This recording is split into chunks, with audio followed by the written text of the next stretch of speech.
वसुंधरा का कहना है कि बिजनेस कम्पिटिटर्स ने उनकी तरक्की से खार खाकर उनके खिलाफ झूठे आरोप गढ़े, जिससे कि बिजनेस में नीचा दिखाया जा सके।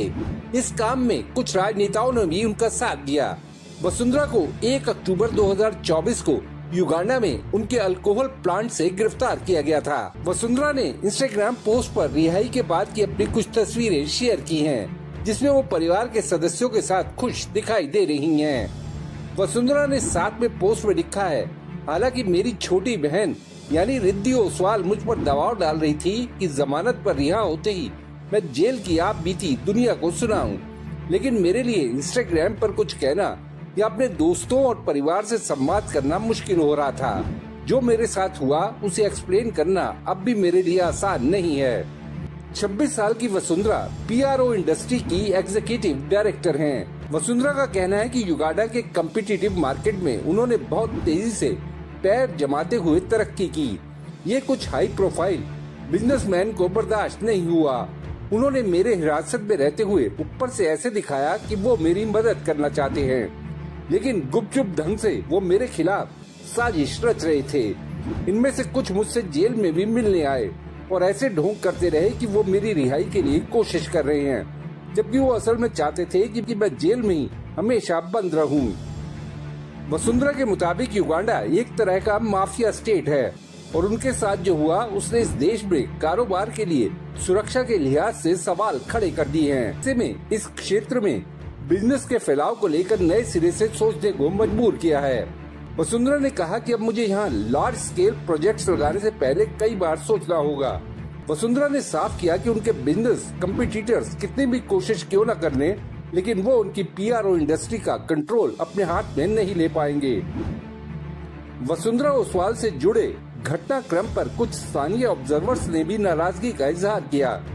उनका कहना है कि ये सारा मामला दिखाता है कि युगांडा के बिजनेस स्पेक्ट्रम में किस तरह भ्रष्टाचार और राजनीतिक दखल की गहराई से पैठ है।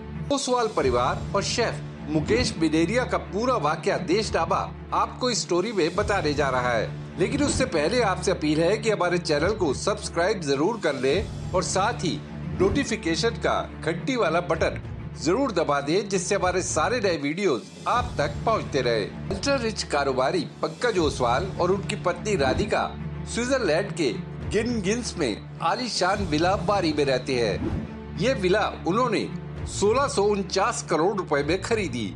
पंकज और राधिका की 2 बेटियां वसुंधरा और रिद्धि है। इन्हीं के नाम पर उन्होंने विला का नाम विला बारी रखा। 1 अक्टूबर 2024 तक इस परिवार के साथ सब कुछ बढ़िया चल रहा था। कारोबार दिन दूनी रात चौगनी तरक्की कर रहा था। 26 साल की वसुंधरा ने अफ्रीका में, खास तौर पर युगांडा में परिवार के कारोबार की कमान संभाली हुई थी।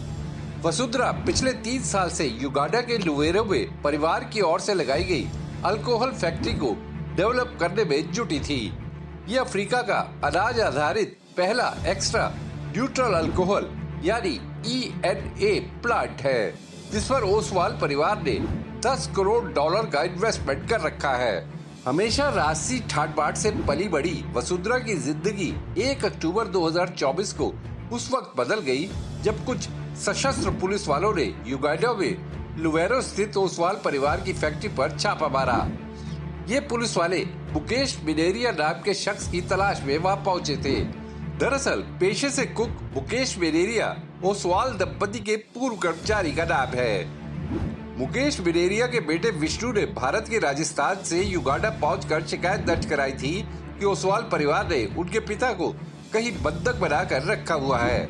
युगांडा पुलिस 1 अक्टूबर को ओसवाल परिवार की फैक्ट्री में पहुंची तो मुकेश बिडेरिया का तो कोई सुराग नहीं मिला, लेकिन पूछताछ के लिए वसुंधरा को हिरासत में ले लिया गया। पंकज ओसवाल हिरासत में बेटी के साथ अमानवीय बर्ताव का आरोप लगाते हुए संयुक्त राष्ट्र से जल्दी रिहाई के लिए गुहार, साथ ही उन्होंने युगांडा के राष्ट्रपति योवेरी मुसेवेनी को चिट्ठी लिखकर इस मामले में दखल देने की अपील भी की। इकोनॉमिक्स टाइम्स की रिपोर्ट के मुताबिक मुकेश का हलफनामा मौजूद है, जो तंजानिया में कमिश्नर ऑफ ओथ्स की निगरानी में साइन किया गया। इसमें मुकेश ने अपना अपहरण किए जाने के आरोपों को खारिज किया। रिद्धि के मुताबिक उनकी बहन वसुंधरा बहुत मेहनती है। ग्रेजुएशन के दूसरे साल में ही वसुंधरा ने PRO इंडस्ट्री खड़ी कर दी थी। रिद्धि ने बताया कि वसुंधरा को global youth icon award for 2023 और इकोनॉमिक टाइम्स की ओर से women of the year title मिल चुके हैं। ओसवाल ग्रुप की स्थापना 1970 में भारत में हुई। ये textile, chemicals, renewable energy, fertilisers, pharmaceuticals जैसे क्षेत्रों में एक्टिव है। साथ ही इसने इंटरनेशनल लेवल पर भी काफी एक्सपेंशन किया है, जिसमें वसुंधरा का भी हाल के वर्षों में काफी योगदान रहा है। देशनामा के लिए खुशदीप सहगल की रिपोर्ट। आपको ये वीडियो कैसा लगा, या अगर आपके दिमाग में कोई सवाल है तो कमेंट बॉक्स में जरूर बताइएगा। वीडियो पसंद आया तो लाइक शेयर करना ना भूलिएगा। आपने देशनामा को सब्सक्राइब और नोटिफिकेशन के लिए घंटी वाला बटन दबा ही दिया होगा। फिर मुलाकात होगी आपसे, तब तक के लिए नमस्कार।